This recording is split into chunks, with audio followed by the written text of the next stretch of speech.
Hello everyone, welcome to let's start சமையல். இன்றைக்கி நம்ம பார்க்க போகிறது தந்தூரி சிக்கன். தந்தூரி சிக்கன் வந்து நம்ம லெக் பீஸில் செய்ய போகிறோம். இது எப்படி செய்கிறதுன்னு வாங்க வீடியோக்குள்ளே போய் பார்க்கலாமா? அதுக்கு முதல்ல நம்ம வந்து சிக்கனை நல்லா மேரினேட் பண்ணி வச்சிடணுங்க. நான் வந்து ஒரு 2 மணி நேரத்துக்கு மேரினேட் பண்ணி வைக்க போகிறேன். அதுக்கு வந்து தயிர் வந்து நான் ஒரு 3/4 கப் எடுத்திருக்கேன். 3/4 கப் இல்லைனா 1/2 கப் எடுத்துக்கலாம், அதுவே போதும். நான் வந்து லெக் பீஸ்ன்றதால கொஞ்சம் கூட எடுத்தேன். அப்போது இது கூடவே வந்து நம்ம இஞ்சி பூண்டு பேஸ்ட் வந்து ஒரு டேபிள் ஸ்பூன் அளவுக்கு சேர்த்துக்கலாம். கொஞ்சம் நிறையவே சேர்த்துக்கணுங்க. நம்ம முன்னாடி செஞ்சோம்ல நம்ம நார்மல் சிக்கன் அந்த மாதிரி இல்லை, இது கொஞ்சம் வேறு மாதிரி. அப்புறம் காஷ்மீரி சில்லி பவுடர் வந்து நான் ஒரு டேபிள் ஸ்பூன் சேர்த்துருக்கேன். காரம் நம்ம டேஸ்ட் பார்த்துட்டு கூட சேர்த்துக்கலாம். அப்புறம் கரம் மசாலா இது வந்து ஒரு 1/2 டீஸ்பூன். அதுக்கப்புறமா தனியாத்தூள் வந்து எப்பவுமே 1.5 டீஸ்பூன் சேர்த்துக்கணும். அதுக்கப்புறமா கொஞ்சமாக வந்து நம்ம ஜீரகத்தூள் கொஞ்சமாக சேர்த்துக்கலாம். அப்போ வந்து நமக்கு டைஜஷன் எல்லாத்துக்குமே நார்மலாக இருக்கும், நமக்கு ப்ராப்ளம் இல்லாமல் இருக்கும். இதெல்லாம் வந்து நம்ம பவுட்ரு பண்ணி வச்சுக்கிட்டோன்னா நல்லதுங்க. நான் எப்பவுமே கொஞ்சம் பவுட்ரு பண்ணி வச்சுக்குவேன். ஜீரகத்தூள், சோம்புத்தூள் எல்லாமே வந்து பெப்பர்லேருந்து எல்லாமே போட்டு வச்சுக்குவேன். அப்போ நமக்கு செய்யும் போது கொஞ்சம் ஈஸியாக இருக்கும். அதுக்காக இப்போ இதை வந்து நல்லா நம்ம மிக்ஸ் பண்ணிடலாங்க. நல்லா அந்த தயிர் வந்து நல்லா மிக்ஸ் ஆகி எல்லா மசாலாலாம் நல்லா கலந்து வரணும். இதுக்கப்புறமா நம்ம வந்து பைண்டிங்க்காக 2 டேபிள் ஸ்பூன் அளவுக்கு நான் வந்து அரிசி மாவு எடுத்திருக்கேங்க. நம்ம நார்மலான அரிசி மாவு தாங்க. நம்ம இப்போ கொழுக்கட்டை, இடியாப்பம் சூடெல்லாம் வச்சுருப்போம்ல, அந்த அரிசி மாவு. ஏதோ ஒரு அரிசி மாவு இருந்தால் போதும். முறுக்கு சுடுற அரிசி மாவு எது இருந்தாலும் ப்ளெயினான அரிசி மாவு 2 டேபிள் ஸ்பூன். அதுக்கப்புறமா கார்ன்ஃப்ளவர் மாவு வந்து ஒரு 2 டேபிள் ஸ்பூன் சேர்த்துக்க போகிறேன். சேர்த்துட்டு இதையும் நம்ம நல்லா கலந்துக்கலாங்க.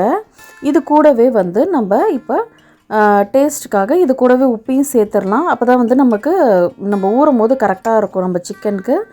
இப்போ வந்து உப்பையும் சேர்த்துடலாம். உப்பு வந்து நான் ஒரு 1.5 டீஸ்பூன் சேர்த்துருக்கேன். நம்ம வந்து டேஸ்ட்டு பார்த்துட்டு நம்ம சேர்த்துக்கலாம். நான் வந்து ஒரு 1.5 டீஸ்பூன் சேர்த்துருக்கேன். அதுக்கப்புறமா டேஸ்ட் நம்ம வாயில் வச்சு பார்த்துட்டு, நம்ம சிக்கன் சேர்க்குறதுக்கு முன்னாடி இதெல்லாம் பார்த்துடணுங்க. பார்த்துட்டு அதுக்கப்புறமா நம்ம சிக்கனை மேரினேட் பண்ணலாம். இப்போ இதையும் நல்லா மிக்ஸ் பண்ணிக்கணுங்க. நமக்கு கொஞ்சம் கொஞ்சம் திக்கான பேஸ்ட் மாதிரி இருக்கணும். ரொம்ப தளன்னு இருக்கக்கூடாது. ஏன்னா சிக்கனை நம்ம போட்ட உடனே வந்து அதில் இருக்க தண்ணியெல்லாம் விட ஆரம்பிக்கும். அதனால் கொஞ்சம் டைட்டாக இருக்கணும். அப்புறம் ஒரு 1/2 எலுமிச்சம்பழம் புளிஞ்சிக்க போகிறேன். அப்போ தான் நமக்கு புளிப்பாக இருக்கும். கொஞ்சம் நல்லா டேஸ்ட் வந்து நமக்கு காரம் எல்லாம் இருக்கும், உப்பெல்லாம் இருக்கும், ஆனால் புளிப்பு இருக்காது. இதுக்கு பதிலாக நம்ம வந்து எப்போவுமே சாட் மசாலா சேர்ப்போம். நான் வந்து இந்த தடவை அது வேணாம் அப்படின்னு சொல்லிவிட்டு, நம்ம எலுமிச்சம்பழம் இருக்குது வீட்டில், அதனால் நம்ம வீட்டில் இருக்கும் போது எது இருக்கோ அதை சேர்த்துக்கலாம். இப்போ இதை நல்லா கலந்தாச்சுங்க. உப்பு காரெல்லாம் பார்த்துட்டு வேணுன்ற அளவுக்கு மிளகாத்தூள் சேர்த்துக்கலாம், உப்பு எதுனாலும் சேர்த்துக்கலாம். இப்போ வந்து சிக்கனை நம்ம நல்லா உப்பு மஞ்சள் போட்டு நல்லா கழுவி எடுத்துக்கிட்டேங்க. நான் க்ளீன் பண்ணி, நம்ம கடையில் கேட்டோன்னா அவங்களே வந்து இந்த மாதிரி கோடாக போட்டு தருவாங்க. நான் கடையில் வாங்கிட்டு வரும்போது இந்த மாதிரி சொல்லி அனுப்பிச்சிட்டேன். இந்த மாதிரி வாங்கிட்டு வாங்க, இந்த மாதிரி வெட்டாக போட்டால் அப்போ தான் வந்து அந்த மசாலா வந்து நமக்கு உள்ளெல்லாம் இறங்கும். நமக்கு வந்து மேரினேஷன் நல்லா உள்ளெல்லாமும் அந்த மசாலா இறங்கி நமக்கு க்ரில் பண்ணுறப்ப அது வந்து என்னென்னா நமக்கு நல்லா வெந்து கிடைக்கும், உள்ளெல்லாமும் வேகுங்க. அப்போ தான், இல்லைன்னா என்ன ஆகும், நம்ம பிரித்து பார்த்தோன்னா உள்ளே வந்து அப்படியே சிவப்பாக இருக்கும், அதாவது ரெட்டாக இருக்கும் ஒரு மாதிரி. அந்த பிளட்டெலாம் வந்து சரியாக வேகாத மாதிரி இருக்கும். அந்த மாதிரி இருக்கிறத நம்ம சாப்பிட்டோன்னா வயிறு சம்மந்தப்பட்ட பிரச்சனைகள் எல்லாமே வருங்க. அதனால் இது பாருங்கள், அந்த எலும்பு வரைக்கும் நமக்கு கட் போட்டிருக்கணும் அவங்க. அந்த மாதிரி நல்லா நம்ம இதை நல்லா அந்த மசாலாலாம் பெரட்டி எடுத்து வச்சுக்கலாங்க. இது பாருங்கள், எல்லாத்தையும் அந்த மாதிரி நம்ம தேய்ச்சி விடணுங்க. அந்த கேப்லலாம் வந்து நம்ம அந்த மசாலாவை ஃபில் பண்ணி வச்சுக்கணும். நான் 4 வாங்கிட்டு சொன்னேன், எங்கள் வீட்டில் வந்து 5 வாங்கிட்டு வந்துட்டாங்க. சரி, என் பையன்தான் ரொம்ப நாளாக இதை கேட்டுகிட்டே இருந்தான், எனக்கு செஞ்சு கொடுங்க அப்படின்னு சொல்லிட்டு.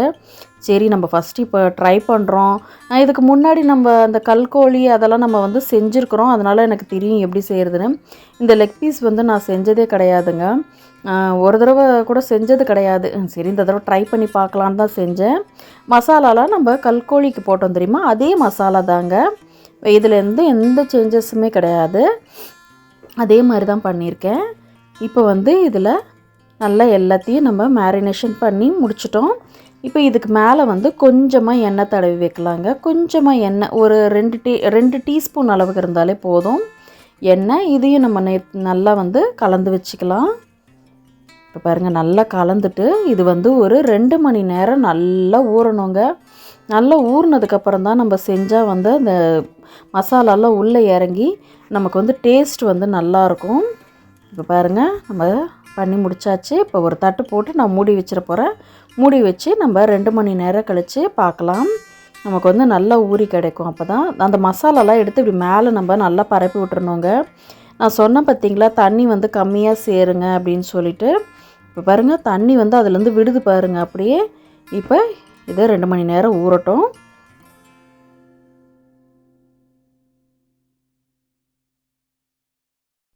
இப்போ வந்து நான் இந்த மாதிரி கிரில் வச்சுருக்கேங்க. இப்போ பாருங்கள், நல்லா ஊறிடுச்சு. நல்லா ஊறிட்டு இது வந்து கரண்ட்லேயே இருக்கிற கிரில்லுங்க. இது வந்து நான் வாங்கலைங்க. நாங்கள் ஒரு தடவை ரிலையன்ஸில் ட்ரெஸ் எடுக்க போனப்போ கொடுத்தாங்க. சரி, எனக்கும் ரொம்ப ஆசையாக இருந்தது இது வாங்கணும் அப்படின்னு சொல்லிட்டு. மிக்ஸி இதெல்லாம் நமக்கு எப்போவுமே வீட்டில் இருக்கிறது, அதனால் அது வேணான்னு சொல்லிவிட்டு நான் இது வேணும் அப்படின்னு சொல்லியிருந்தேன். என் ஹஸ்பண்டும் பார்த்துட்டு, சரி நீ இதுக்கு ரொம்ப நாளாக கேட்டல்ல, சரி வா இந்த மாதிரி வாங்கி தரேன். நான் வந்து என்ன சொன்னேன்னா, நம்ம அவுட்டோரில் வச்சு பண்ணுவோம்ல, நெருப்பெல்லாம் எரிய வச்சு அந்த மாதிரிலாம் பண்ணணும் அப்படின்னு ரொம்ப ஆசைப்பட்டேன். வேணாம், அது ரிஸ்க்கு அப்படின்னு சொல்லிவிட்டு அவங்களும் சரி இது பாரு வீட்டுக்குள்ளேயே செய்கிற மாதிரி இருக்குது, இதை வாங்கிக்கோ அப்படின்ட்டு சொல்லிவிட்டு எனக்கு அதை வாங்கி கொடுத்தாங்க. அந்தளவுக்கு ட்ரெஸ் எடுத்து எக்ஸ்ட்ராவாக வந்து 500 என்னமோ கொடுத்தோம். நாங்கள் கொடுத்ததுக்கு வந்து இது கொடுத்தாங்க. நான் வந்து இதை போன தீபாவளிக்கு வாங்கினேங்க. அதாவது 2022 வாங்கினேன், 23 வாங்கினேன். இப்போ தான் இதை எடுத்து யூஸ் பண்ணவே எனக்கு டைம் இருக்குது. அதுக்கு முன்னாடி நான் வந்து ஒரு தடவை ப்ரெட் டோஸ்ட் அதெல்லாம் பண்ணி பார்த்தேன். ப்ரெட் டோஸ்ட் அப்புறம் சிக்கனில் அந்த நம்ம டிக்கா மாதிரிலாம் பண்ணேன். அதுக்கப்புறம் அதை யூஸே பண்ணலை நான். அந்த மாதிரி யூசேஜே ஆகலை அது. சரி, இன்றைக்கி ரொம்ப நாள் ஆச்சு, இந்த லெக் பீஸ் இதில் செஞ்சு பார்ப்போம் அப்படின்ட்டு எடுத்தேன். இதை வந்து நம்ம நார்மல் இதில் தான் செய்யணுன்னெலாம் இல்லைங்க. நம்ம நார்மலாக தவாவில் கூட செய்யலாம். நம்ம கல்கோழி செஞ்சுருக்கோம்ல அதே மாதிரி. இப்போ வந்து நான் கொஞ்சமாக வெண்ணெயை வந்து இது மேலே அப்ளை பண்ணிக்க போகிறேங்க. எதுக்குன்னா இந்த கிரில் வந்து ஒட்டிக்காமல் இருக்கிறதுக்காக. இல்லைன்னா என்னாகும், இந்த சிக்கன் வந்து அந்த ஹீட்டு பட அது வந்து ஒட்டிக்கும். கீழே வளைவாக இருக்குது பாருங்கள், அதுதாங்க அந்த காயில். அது வந்து ஹீட் அப்படியே ராடு வந்து இதுவாகும். இது வந்து கிட்டத்தட்ட நமக்கு ஓடிஜி வச்சுருந்தீங்கன்னா தெரியுங்க. ஓடிஜியில் எப்படி அந்த 2 ராடு ஹீட் ஆகும் அந்த மாதிரி. இப்போ கொஞ்ச நேரம் பாருங்கள், நல்லா ஹீட் ஆனவுன்னா உங்களுக்கு தெரியும் பாருங்கள், அந்த ராடு வந்து அப்படியே சிவப்பு கலரில் ரெட்டாக மாறிடும். அப்போ வந்து நமக்கு அது பாருங்கள் நல்லா வந்து ரெட் கலரில் மாறிடுச்சு. இப்போ வந்து ஹீட் ஏறிட்டுருக்குங்க. ஹீட் வந்து அதிகமானால் அதுவே வந்து ஹீட் ரொம்ப ஆகிடுச்சுன்னா அதே கட் ஆஃப் மாதிரி ஆகிடும். நீங்கள் எப்போவுமே இடுக்கி வந்து இந்த மாதிரி இடுக்கி யூஸ் பண்ணுங்கள். அதாவது இந்த டிப்பில் வந்து சிலிக்கான் இருக்க மாதிரி. ஏன்னா இது வந்து கரண்ட்டுன்றதால கொஞ்சம் எதுக்கு ரிஸ்க் எடுக்காமல் இருக்கணும். ஷாக் அடிக்காது, எதுக்கும் நம்ம சேஃப்டி தானேங்க முக்கியம். அதனால் நான் வந்து கரண்ட்டுன்னொன்னே சரி இது ஆன்லைன்லலாம் பார்த்தேன். ஆன்லைனில் பார்த்தா எனக்கு எப்படி இருக்கும்னு தெரியல. அப்புறமா ஒரு தடவை கடைக்கு போயிருந்தப்போ இந்த இடுக்கி வந்து நான் பார்த்தேன். இந்த டங் வந்து பார்த்துட்டு சரி இது கரெக்டாக இருக்கும் அப்படின்னு சொல்லிவிட்டு இதை நான் வாங்கிட்டு வந்துட்டேன். ஏன்னா அந்த டிப் பட்டாலும் நமக்கு இப்போ ரிஸ்க் இல்லைங்க, கொஞ்சம் தைரியமாக யூஸ் பண்ணலாம். எனக்கு வந்து ஆனால் இந்த ஒயர் தான் கொஞ்சம் லென்த்து கம்மியாக இருந்ததுங்க. அதனால தான் நான் இந்த பக்கம் வச்சுருக்கேன். இதுக்கு வந்து இந்த மாதிரி பின் தாங்க இருந்தது. நம்ம அவனுக்கெல்லாம் யூஸ் பண்ணுவோம்ல அந்த மாதிரி ஃப்ளக்கில் தான் போடணும் அப்படின்னு போட்டிருந்தாங்க. இப்போ பாருங்கள், நல்லா நமக்கு 2 சைடும் நல்லா வெந்துருச்சு. இதை வந்து நல்லா நம்ம திருப்பி போட்டுகிட்டே இருந்தோம்னா நல்லா வந்து நல்ல ப்ரௌன் கலர் மாறுங்க. நம்ம கடையிலலாம் வாங்குகிறோம்ல சிக்கன், தந்தூரி சிக்கன் அந்த கலரில் வந்து வரணும். தந்தூரி சிக்கன்னால் வந்து சோப்பாக இருக்குங்க கடையிலலாம். ஏன்னா அவங்க வந்து கலர் பொடி சேர்த்துருவாங்க, அதாவது ஃபுட் கலர் சேர்த்துருவாங்க. நம்ம வந்து எப்பயுமே ஃபுட் கலர் நான் சேர்த்தே செய்ய மாட்டேன்.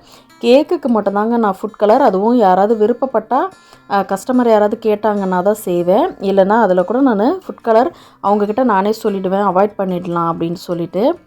மோஸ்ட்லி ரெட் கலர்லாம் சேர்க்கக்கூடாது அப்படின்னு சொல்கிறாங்க. இப்போ நிறைய இஷ்யூஸ் இருக்குது அதில். அதனால் இப்போ பாருங்கள் 2 பக்கமும் நல்லா வெந்துருச்சு. அது பாருங்கள், அந்த வரியாக இருந்ததெல்லாம் நல்லா உள்ளே வந்து நல்லா வெந்துருந்ததுங்க. இப்போ பாருங்கள், நம்ம tandoori chicken leg piece ready ஆகிடுச்சு. இது கூட வந்து நான் சாஸ் தாங்க வச்சுருக்கேன்.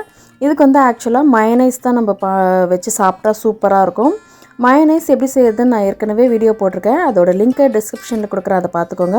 இதை நீங்களும் கண்டிப்பாக ட்ரை பண்ணி பாருங்க. ட்ரை பண்ணி பார்த்துட்டு எனக்கு கமெண்ட்டில் எப்படி வந்ததுன்னு மறக்காமல் சொல்லுங்கள். அடுத்த வீடியோவில் உங்களை பார்க்குற வரைக்கும் தேங்க்யூ. பாய்.